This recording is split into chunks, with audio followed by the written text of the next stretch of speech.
요한복음 3장 1절부터 15절까지 읽어드리겠습니다. 그런데 바리새인 중에 니고데모라 하는 사람이 있으니 그가 밤에 예수께 와서 이르되 랍비여, 우리가 당신은 하나님께로부터 오신 선생인 줄 아나이다. 하나님이 함께 하시지 아니하시면 당신이 행하시는 이 표적을 아무도 할 수 없음이니이다. 예수께서 대답하여 이르시되 진실로 진실로 내게 이르노니 사람이 거듭나지 아니하면 하나님의 나라를 볼 수 없느니라. 니고데모가 이르되 사람이 늙으면 어떻게 날 수 있사옵나이까? 두 번째 모태에 들어갔다가 날 수 있사옵나이까?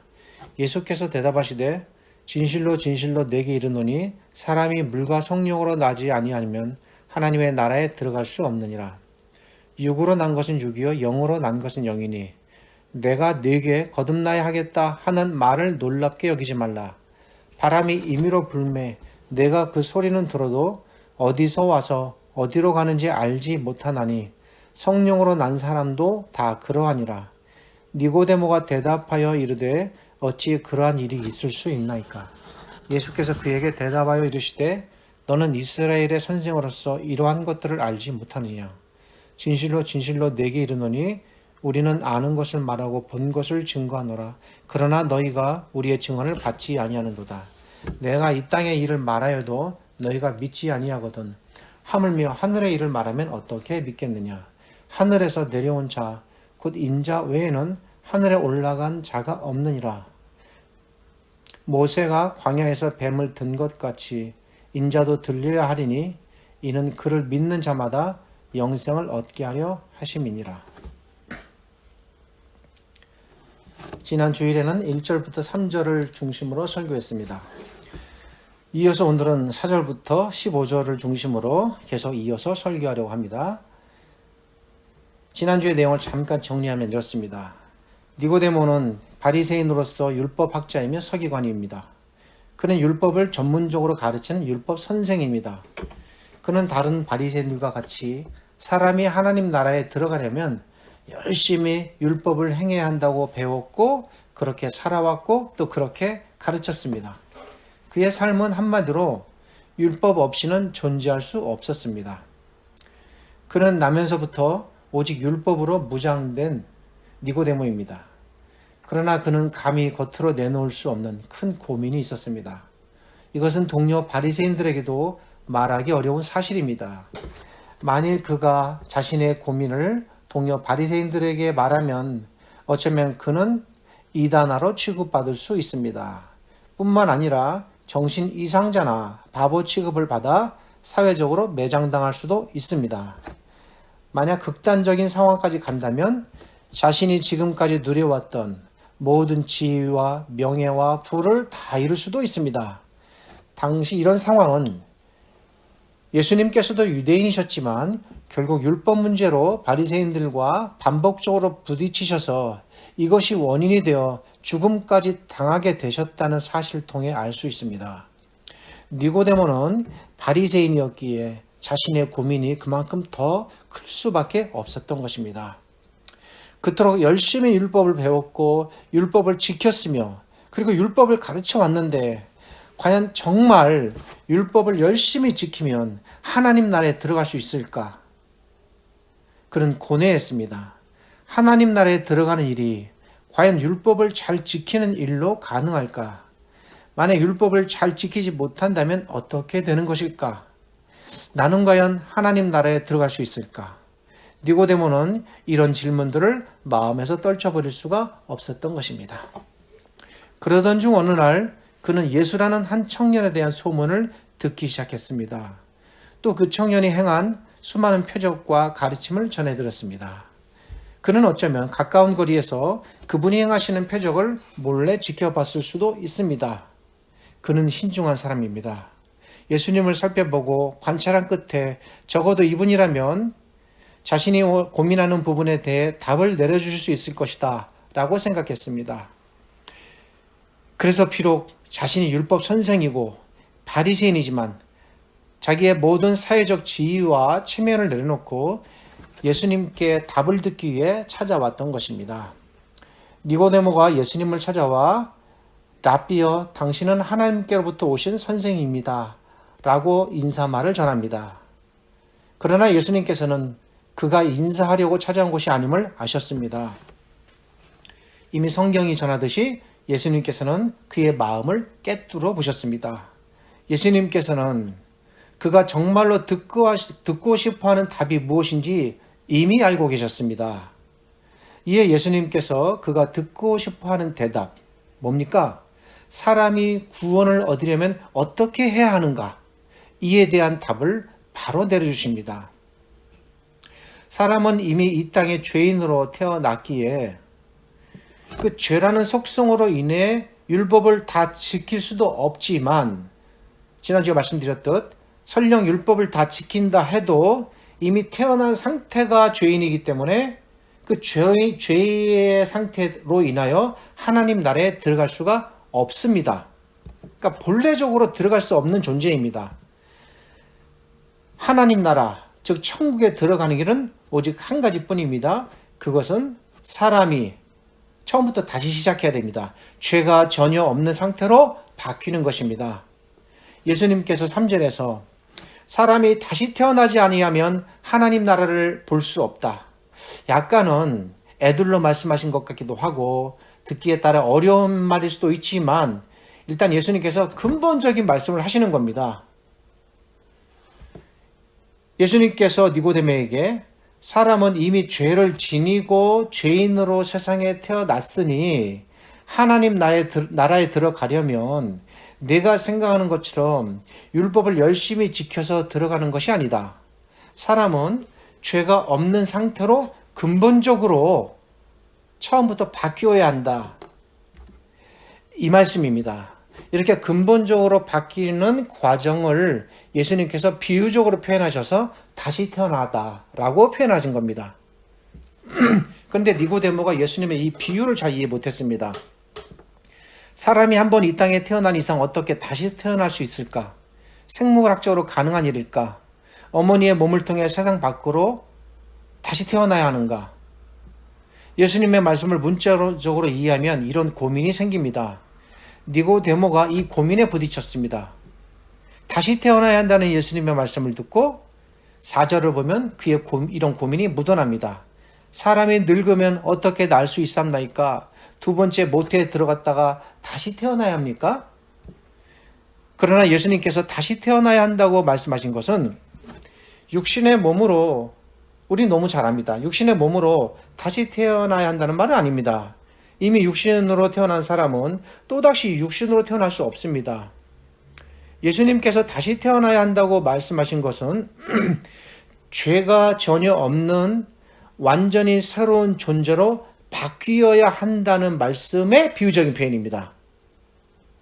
사람이 태어날 때 육신을 갖고 태어납니다. 그리고 그렇게 태어나는 모든 사람은 태어나면서부터 태생적으로 죄인의 낙인을 갖고 태어납니다. 그렇지만 만약 죄가 전혀 없는 완전히 새로운 상태로 바뀔 수만 있다면, 그러니까 본래 죄가 없는 상태가 되는 겁니다. 비록 사람은 육신을 갖고 있어도 죄가 없는 상태로 다시 태어난 것과 같다는 말입니다. 이것이 예수님의 다시 태어나라는 말씀의 원리입니다. 그렇다면 죄인으로 이미 태어난 사람이 죄가 없는 상태로, 비록 비유적인 표현이긴 합니다만, 다시 태어나는 일이 어떻게 가능할까? 사람이 몸으로도 다시 태어나는 일이 불가능한데 본래 갖고 있는 죄 자체도 완전히 새로 없어지면서 영적으로 다시 태어난다? 더더욱 사람이 할 수 없는 일입니다. 절대 불가능한 일입니다.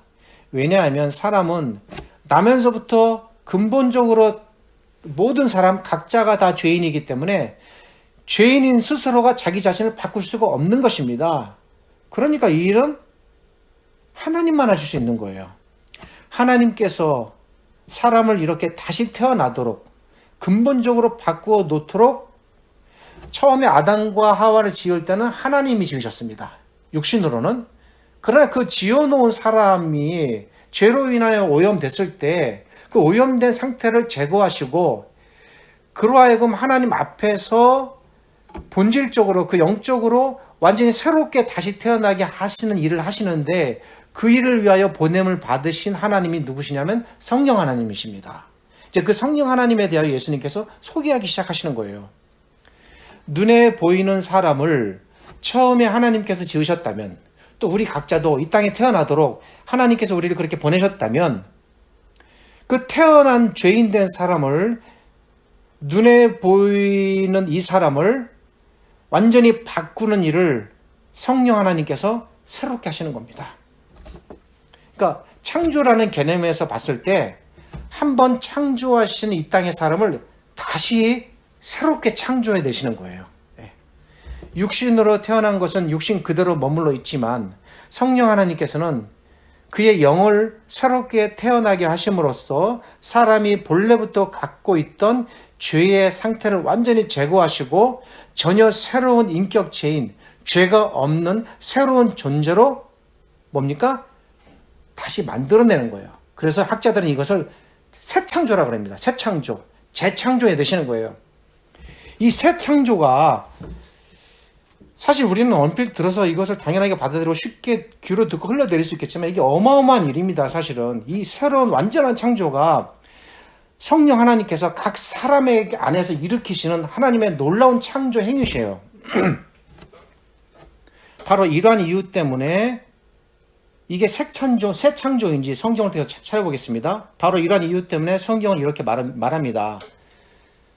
바울 사도께서 성령 하나님께서 일으키시는 이 새 창조가 무엇인지를 정확히 알았습니다. 그래서 이렇게 말합니다. 고린도전서 5장 17절입니다. 그런즉 누구든지 그리스도 안에 있으면 새로운 피조물이라. 많이 듣던 말씀이죠? 이게 너무나 흔히 많이 들어서 그런가 보다 또 지나갔겠지만 이 안에 놀라운 진리와 비밀이 들어있어요. 이전 것은 지나갔으니 보라 새 것이 되었도다. 성령 하나님께서 우리들 각 사람을 다 새롭게 창조해냈다는 겁니다. 새로운 피조물이 된 것입니다. 우리에게 새 창조가 이루어진 것입니다. 그래서 새 것이 된 것입니다. 누가 말입니까? 그리스도 안에 있는 자들입니다. 성령 하나님께서 그리스도 안에 있는 자들을 이렇게 바꾸어 놓으신다는 말입니다. 이것이 예수님께서 말씀하신 다시 태어남의 의미입니다. 한 가지 생각해 보겠습니다. 죄라는 것이 사람의 눈에 보일까요? 보이지 않을까요? 죄는 사람의 눈에 보이지 않습니다. 그것이 눈에 보인다면 훨씬 죄짓기가 부담스러울 수 있습니다. 죄를 지어도 얼굴이 이상하게 변한다든지 피부 색깔이 달라진다든지 신체상으로 표가 나지 않습니다. 만약 그렇게 된다면 죄 지은 사람을 잡아내기도 쉬울 것입니다. 이렇게 죄는 사람의 눈에 보이지 않습니다. 얼굴만 봐서 도무지 누가 죄인인지 알 수 없습니다. 제가 이 말씀을 왜 드리냐면 죄가 사람의 눈에 보이지 않는다는 것은 무엇을 의미하냐면 그 정반대의 개념으로 죄가 전혀 없이 새롭게 된 것도 눈에 보이지 않는다는 겁니다. 죄가 사람의 눈에 보이지 않듯이 죄가 없는 상태로 새롭게 바뀌는 것도 사람의 눈에 보이지 않습니다. 그래서 신자들이 이 사실을 간구하고 또 믿지 않는 자들이 이 사실을 못 받아들이는 겁니다. 보이지 않습니다. 그래서 예수님께서 이것을 납득시키기 위해서 니고데모에게 바람이라는 것을 원리로 설명하기 시작하십니다. 얼마나 자상하신지 모릅니다. 죄가 보이지 않고 냄새 안 나고 만져지지 않듯 이와 같은 원리로 사람이 죄인의 상태로 있다가 죄가 없는 새로운 상태로 바뀌는 일도 변화라는 게 없어요. 증거가 없습니다. 그래서 사람들이 받아들이지 못하고 믿지 못합니다. 사람이 죄가 없는 상태로 새 창조되었다고 해서 얼굴색이 좋아지고 몸에서 광채가 나거나 좋은 향기가 나거나 나쁜 병이 낫다거나 이런 증거들 없습니다. 그래서 사람이 알지 못하는 것입니다. 누가 의인이고 누가 죄인인지 하나님의 눈에는 훤히 다 보이지만 우리들의 눈에는 보이지 않습니다. 그렇게 보이지 않는 것이 있으니 그것이 바로 바람입니다. 바람은 소리만 들릴 뿐 눈에 보이지 않기에 그 소리만 듣고 그 바람이 어떤 모양인지 어디로 와서 어디로 가는지 그 바람의 크기가 어떤지 전혀 알 길이 없습니다. 지금 예수님의 말씀이 성령으로 다시 태어난다는 것이 이렇게 증거가 없다는 것입니다. 성령으로 새롭게 태어나야 한다는 말을 듣고 니고데모가 어떻게 그런 일이 있을 수 있습니까? 그 증거는 무엇입니까? 라고 고민하고 있을 때에 예수님께서 답을 주시는 것입니다. 이렇게 말씀하십니다. 바람이 불어도 사람은 그 바람이 어디로 와서 어디로 가는지 알 수 없는 것처럼 네가 성령으로 낳았다 해도 이렇게 겉으로는 알 수가 없다. 이 정도면 어느 정도 해결이 됐음직한데 오늘 설교 제목이 니고데모 그와의 만남 두 번째입니다. 그러니까 니고데모를 중심으로 잠깐 생각해 보는 겁니다. 니고데모의 고민은 해결되기는커녕 오히려 더 커졌습니다. 사람이 죄가 전혀 없는 상태로 새롭게 태어나는 일도 거의 불가능한데 어찌 이런 일이 또 증거나 표시도 없이 일어날 수 있을까? 그래서 니고데모가 9절에서 다시 질문합니다. 어찌 지금 말씀하신 그런 일들이 일어날 수 있습니까? 그리고 증거도 없다는데 그 일어났다는 걸 내가 믿을 수 있습니까? 이런 거예요. 이 질문 속에는 적어도 두 가지 정도의 의미가 함축되어 있어요. 첫째는 어떻게 사람이 아무 증거도 없이 새롭게 바뀌는 일이 가능합니까? 그러니까 본질적으로 그 일이 가능합니까? 라는 가능성에 대한 질문이고요. 두 번째는 당신이 아무리 하나님께서 함께 하시는 랍비라고 제가 생각하지만 어떻게 당신이 이렇게 눈에 보이지 않는 이런 일들까지도 훤히 다 알고 계십니까? 라는 거죠. 하나님께서 함께 하시는 랍비라는 것은 제가 그 정도는 제가 인정해 드리겠는데 정말 이 하늘의 비밀과 같은 이런 일들까지도 당신께서 다 알고 계십니까? 제가 믿을 만한 증거가 무엇입니까? 라는 겁니다. 이 두 가지 의문이 니고데모의 질문 속에 담겨 있는 것입니다. 예수님께서는 니고데모의 질문 속에 이런 두 가지 의문이 들어있음을 아시고 그렇다면 내가 어떻게 이러한 일들까지 모두 알 수 있는지 그리고 내가 진짜 어떤 존재인지 이제 비로소 자신의 존재에 대하여 설명하기 시작하십니다. 처음에 다시 태어남으로부터 시작한 예수님의 답변이 서서히 예수님 자신이 어떤 존재를 드러내는 쪽으로 점점 초점이 모아지는 겁니다. 사실 이게 더 본론이기도 해요. 사람은 이 땅에 속한 존재이기에 하늘에서 이루어지는 일을 알 수 없습니다. 우리가 저 눈에 보이는 구름도 잘 모르는데 구름 저편의 일, 그리고 더 알 수 없는 영적인 하나님 나라에서의 천국에서의 일, 상상도 할 수 없는 겁니다. 또한 사람은 눈으로 보고 피부로 느끼고 냄새 맡는 것과 같은 경험을 통해 사물을 느끼고 감지합니다. 하나님께서 하시는 일은 그런 감지로 가능한 일이 아닙니다. 그래서 하늘에서 이루어지는 일을 사람은 알 수 없습니다. 그렇다면 하늘에서 이루어지는 일, 눈에 보이지 않는 일은 누가 할 수 있을까요? 그 일은 우리는 이 땅에 속해서 이 땅에 속한 일만 알 수 있을 뿐인 것처럼 하늘에 속한 일을 알 수 있는 분은 하늘에 속하신 분입니다. 예수님께서 이 땅에 오시기 전에 그분이 속했던 그곳은 어떤 곳입니까? 그분은 이미 하늘에 계셨던 분입니다. 그러기에 그분은 하늘에 속한 모든 일들을 훤히 다 알고 계시는 분입니다. 지금 말씀하시는 다시 태어남, 성령의 임하심, 바람의 원리, 증거가 없는 이런 모든 하늘에 속한 원리를 그분이 다 알고 있는 겁니다. 그분은 처음부터 하늘에 계셨다가 그 하늘로부터 내려오신 분이기 때문에 예수님께서는 성령 하나님께서 하시는 일 또한 모두 알고 계시고 살피십니다. 예수님께서 바로 이러한 의미로 13절에서 하늘에서 내려온 자, 곧 인자, 즉 예수님 자신 외에는 하늘에 올라간 자가 없느니라 라고 제가 풀어 말씀드리면 이렇다라고 말씀하시는 것입니다. 이 말은 예수님께서는 처음부터 하늘에 계셨다가 하늘로부터 오신 분이기 때문에 자신은 성령 하나님께서 하시는 이 모든 일을 다 알고 계신다는 겁니다. 간접적인 표현입니다만 이 말씀 안에 담겨있는 의미가 뭡니까? 내가 바로 하나님이다라는 거예요. 더 풀어 말씀드리면 이 말씀은 예수님께서 하나님이시기 때문에 사람이 다시 태어나는 것이 무엇이고 그 다시 태어나는 과정이 어떻게 이루어지는지도 다 아신다는 것입니다. 이것이 13절 안에 담겨있는 의미입니다. 이제 예수님께서는 니고데모의 질문을 더 이상 기다리지 않으시고 친히 결론으로 치달려 나아가십니다.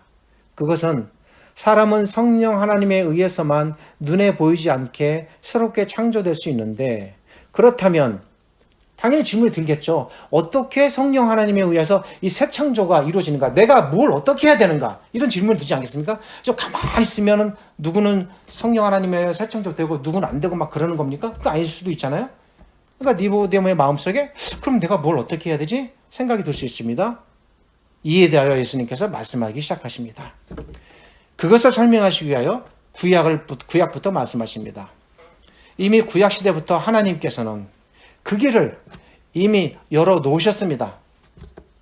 하나님께서는 모세 시대에 사람들이 독사에 물려 죽게 되었을 때 상식적으로는 납득이 되지 않는 말씀을 명령하셨습니다. 그것이 뭡니까? 놋으로 뱀을 만들어 장대에 달아두어라. 누구든지 그 놋 뱀을 쳐다보는 자는 살게 하리라. 이건 상식적으로 말이 안 되는 말씀입니다. 그래, 비상식의 말씀이라고 생각하고 그저 귀담아 듣지 않고 무시했던 사람들은 결국 뱀에 물려 그 독에 의해 죽임을 당했지만, 그래도 그것이 하나님의 말씀이기 때문에 그대로 되리라라고 믿고 나아가 놋뱀이 있는 곳으로 가 쳐다본 사람들은 모두 살아났습니다. 상식과 비상식의 문제가 아니라 이것은 하나님의 말씀을 받아들이는 태도의 문제였던 것입니다. 사람이 성령으로 다시 태어난다는 것도 이 원리 안에 들어갑니다. 하나님께서는 자신의 아들을 이 땅에 보내셔서 누구든지 내가 보내는 이 아들을 믿는 자는 모든 죄를 사하신다라고 약속하셨고 약속에 의해서 보내셨습니다. 근데 이 약속이 비상식적인 약속이에요. 이 약속을 믿고 하나님께서 보내신 아들이신 예수님을 믿는 자는 그때부터 어떤 분이 들어가서 작동하기 시작합니다. 그분이 누굽니까? 그분이 바로 성령 하나님입니다. 우리 편에서는 예수님을 믿고 받아들이는 측면이 있지만 그 믿음을 발판 삼아 우리 안에 들어와서 활동하시는 분, 새로운 창조를 일으키시는 분은 성령 하나님이시기 때문에 결국 우리의 이 믿음도 하나님께로부터 오는 것입니다. 하나님의 약속을 받아들이지 않고 하나님께서 보내신 자들을 믿지 않는 사람은 그 옛날과 비교해 볼 때 결국 모세 시대에 독사에 물려 죽은 사람과 같은 상황에 처해지는 것입니다. 여러분, 길을 가는 사람을 붙들고 한번 물어보십시오. 당신이 예수님을 믿어야 죽어서 천국에 갈 수 있는데 예수님 믿으시겠습니까? 전도하는 것도 아니고 이렇게 한번 질문해 본다면 이 질문을 들은 사람들이 어떤 반응을 보일까요? 아무도 이 말을 믿지 않을 것입니다. 오히려 그렇게 말하는 당신을 미친 사람 취급할 것입니다. 제가 왜 이런 가정을 드리냐면, 뱀을 쳐다보면 뱀에 물린 것이 낫는다는 것이, 뱀에 물린 것이 낫는다는 것이 말이 안 되는 것처럼 예수님을 믿으면 천국에 간다는 것이 그들의 눈에는 말이 안 되는 것입니다. 아주 비상식적인 이야기입니다. 상식 밖의 일입니다. 예수님 당대에 살아계신 예수님을 눈앞에 두고도 믿지 못했는데 2000년이 지나고 과학이 첨단인 이 시대에 누가 예수님을 믿으면 천국 간다는 말을 믿겠습니까? 사람들은 사후에 대해 아예 관심과 고민 자체를 안 합니다. 그런데 여러분은 이 말씀을 믿었습니다. 이것이 놀라운 기적입니다. 제가 보건대 믿음 자체가 대단한 기적입니다. 홍해 바다가 갈라지는 것 이상의 기적입니다. 감히 말씀드리건대 이 세상에서 일어난 가장 큰 기적은 내가 예수 그리스도를 나의 구주로 믿고 그 믿음으로 인하여 내가 하나님의 나라를 들어갈 수 있다라는 소망을 갖게 됐다는 것. 너무너무나 비상식적인 이 일을 내가 당연하게 받아들였다는 것, 대단한 기적입니다. 이런 믿음이 내 안에 들어왔다는 것 이상 더 큰 기적은 없는 것 같습니다. 이 믿음이 어디서 나왔습니까? 성령 하나님께로부터 나온 것입니다. 다시 니고데모 이야기로 돌아갑니다. 제가 왜 잠깐 이런 예들을 드렸냐면, 그런 상식으로 똘똘 뭉쳐져 있는 니고데모의 정신세계를 지금 예수님께서 지금 깨고 계시는 거예요. 이거 비상식적이지만 네가 받아들이라는 겁니다. 예수님께서는 계속해서 니고데모를 가르침으로 설득하십니다. 이제 본격적으로 십자가 사건을 말하기 시작하십니다. 어쩌면 예수님께서는 처음부터 이 말씀을 하려고 그분의 답변을 시작하셨는지도 몰라요. 궁극적인 예수님의 이 논리의 정점은 결국 십자가입니다. 예수님께서는 자신의 십자가의 죽음의 원리를 설명하시기 위하여 노뱀 이야기를 꺼내신 겁니다. 예수님께서는 구약시대의 장대에 달린 노뱀을 쳐다본 사람들이, 그러니까 하나님의 말씀을 듣고 쳐다본 사람들이 살아난 것처럼 자신도 곧 노뱀처럼 높이 달릴 것인데 그런 나를 바라본 사람도 구약의 모세시대처럼 살아날 것이다. 영원히 살 것이다. 라고 말씀하시는 겁니다. 그러니까 겹쳐지는 겁니다. 예수님의 머릿속에는 노뱀 사건과 자신이 곧 당하신 십자가 사건이 겹쳐지는 원리적으로 하나의 사건입니다. 예수님께서 과거에 명백한 증거, 모세시대의 증거입니다. 실제로 살아났으니까 증거가 됩니다. 그것이 기록되었고, 예수님께서는 다시 말씀드립니다. 과거의 명백한 증거를 통해 장차 일어날 일에 대한 확실성을 지금 제시하시는 겁니다. 과거에 이렇게 비상식적인 것이 확연하게 증거로 드러났으니 내가 말한 이 십자가 죽음의 구원의 원리도 확실하게 드러날 것이다 라고 제시하는 겁니다. 이것이 예수님의 논법입니다. 예수님께서 니고데모에게 그가 원하는 궁극의 답을 지금 내려주고 계십니다. 그것은 정리하면 이렇습니다. 너는 구원을 찾아 지금까지 방황하고 있는데 내가 그렇게 갈구하고 찾던 그 구원은 율법이 아니라 나로부터 나오는 것이다. 처음에는 다시 태어나 이런 얘기들 막 하셨죠. 성령 바람 이런 얘기 막 하셨지만 사실 그건 다 주변적인 이야기고 핵심은 그 구원은 나로부터 나온다는 겁니다. 이걸 말씀하고 싶으셨던 거예요. 예수님께서는. 이것이 예수님께서 주고 싶으셨던 예수님의 답입니다. 구원을 주는 자, 그가 지금 네 앞에 있다. 나를 믿으라. 이것이 네가 영생을 얻는 길이다. 나를 따르라. 이것이 네가 하나님 나라로 가는 길이다. 이것이 예수님의 최종적인 답입니다. 여기서 우리는 한 가지 사실을 알 수 있습니다. 사람의 마음을 훤히 꿰뚫어 보시는, 약간 이제 지엽적인 이야기는 합니다만 이것이 우리의 적용과 연관되니까 드리는 말씀입니다. 사람의 마음을 훤히 꿰뚫어 보시는 예수님께서 니고데모에게 이렇게 참되고 자상하게 구원의 진리를 설명하셨다는 것은 니고데모가 당시 예수님께 어떤 마음의 자세로 나왔는지를 간접적으로 알려줍니다. 만약 니고데모가 다른 바리새인들처럼, 그런 사람들 많았잖아요. 예수님을 시험하고 올무에 빠뜨리기 위하여 다른 마음을 품고 그렇게 찾아왔다면 예수님께서는 결코 이런 식의 답변을 하진 않으셨을 것입니다. 예수님께서 니고데모에게 이러한 모습으로 답변하셨다는 것은 니고데모가 진실로 구원을 갈망하였으며 그리고 예수님의 말씀을 받아들일 마음의 준비가 되어 있었음을 참고로 알려줍니다. 훗날 니고데모의 행적을 살펴보면 그가 당시 어떠했는지를 추측해 줍니다. 예수님께서 십자가에 달려 죽으셨을 때에 아리마대 요셉이라는 사람이 빌라도에게 청하여 예수님의 시신을 내어달라고 요청하였습니다.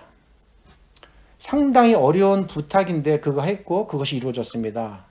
이때 이 예수님의 장사에 니고데모도 참여합니다. 모략과 침향 섞은 것 100근쯤을 가져다가 당시로서는 굉장한 고가의 값비싼 향료입니다. 예수님을 싸매는 세마포에 함께 넣습니다. 니고데모가 예수님의 죽으심에 동참한 것입니다. 그 이후에 더 기록은 나오지 않지만 추측컨대 니고데모는 아마도 이리 생각했을 것입니다. 내가 지난날 밤 이분을 찾아갔던 일, 그리고 이분께서 하나님 나라에 들어가기 위해서는 다시 태어나야 한다고 말씀하신 것, 그리고 광야의 노뱀을 쳐다본 사람들이 살아난 것처럼 십자가에 달린 이분을 쳐다보는 자, 이분을 믿는 자가 살리라 라는 이 모든 말씀들을 그는 기억했을 것입니다. 그 자상하셨던 예수님의 얼굴을 니고데모는 잊지 못했을 것입니다. 이제 이분이 죽음을 당하였으니 나도 그 죽음에 동참하리라 그는 생각했을 것이고 대담한 용기를 내어 가진 재물을 내놓으며 그 예수님의 죽음에 함께 들어간 것입니다. 생각해보면 대단한 일입니다. 제자들은 버리고 달아난 그 길을 이방인인 사람들도 예수님을 알지 못하였지만 니고데모는 끝까지 따라간 것입니다. 그리고 죽으셨던 주님께서 다시 살아나셨을 때에 어쩌면 니고데모는 그 누구보다도 부활하신 주님을 기쁘게 맞았을 것입니다. 니고데모의 이런 훗날 행적은 그가 어떤 길로 나아가는지를 알려줍니다. 학자들은 12사도에는 들지 못했지만 예수님을 따르는 신실한 제자였을 것이다 라고 생각합니다. 니고데모에게 구원의 참길이 무엇인지를 가르치신 예수님께서 오늘 본문이 15절까지입니다. 근데 그 뒤에 나타나는 구절이 16절입니다. 이 16절에서 예수님께서 한 말씀을 더 하십니다. 예수님께서 니고데모와의 만남을 가지신 후에 그와의 만남에서 이루어진 모든 내용을 한마디로 정리하는 결론적인 말씀입니다. 이 말씀 안에 예수님의 모든 가르침, 구원의 진리, 새 창조의 비밀이 오롯이 담겨 있습니다. 15절에 이어지는 이 16절의 말씀 뭡니까? 하나님이 세상을 이처럼 사랑하사 독생자를 주셨으니 이는 저를 믿는 자마다 멸망치 않고 영생을 얻게 하려 하심이니라. 그리고 이 말씀이 사실은 요한이 이 요한복음을 기록하게 된 목적이기도 합니다. 니고데모가 영생의 가르침을 듣고 그 길로 나아갔으며 그리고 마침내 예수 그리스도의 그 죽음의 길에까지 동참한 것처럼 우리도 또한 이 진리의 말씀을 듣고 영생의 길로 나아가기를 바랍니다. 뿐만 아니라 우리도 끝까지 예수 그리스도의 십자가의 죽음 속으로 함께 나아가기를 바랍니다. 니고데모 그와 만나다 두 번째 설교를 이렇게 해서 마치겠습니다. 기도하겠습니다. 거룩하신 하나님 감사합니다. 주님께서 니고데모를 만나 주신 이 일을 통하여 우리에게 주신 하나님의 말씀의 의미를 두 주에 걸쳐 생각해 보았습니다. 예수 그리스도를 이 땅에 보내시고 그 보내신 예수님을 믿게 하시고 성령 하나님께서 저희 안에서 친히 저희들을 새롭게 창조하셔서 이 땅에서 하나님의 자녀로 하나님의 나라에서 영원한 하나님의 백성으로 살게 하심을 감사드립니다. 이제 그 소망을 갖고 두려워하지 않으며 흔들림 없이 살아가기 원합니다. 우리 안에 이렇게 놀랍고도 기쁘고 감사한 기적이 일어났으니 이것을 주신 하나님을 찬양하고 또 찬양합니다. 하나님의 말씀을 더욱 귀담아 듣는 저희들 되게 하시고 이 말씀에 집중하여 날마다 힘 얻고 순종하고 기쁘게 달려가게 하여 주옵소서. 지금은 우리 주님 예수 그리스도의 은혜와 저희를 지극히 사랑하시는 아버지 하나님의 크신 사랑과 오늘도 이 요한복음의 말씀을 통하여 저희를 위로하시는 성령 하나님의 함께 하심이 이 말씀을 듣는 모든 사람들, 모든 신자들 그리고 간접적으로 또 전해지는 곳곳마다 하나님께서 영광 얻으시고 찬양 받으시기를 주님의 이름으로 축원하옵나이다. 아멘.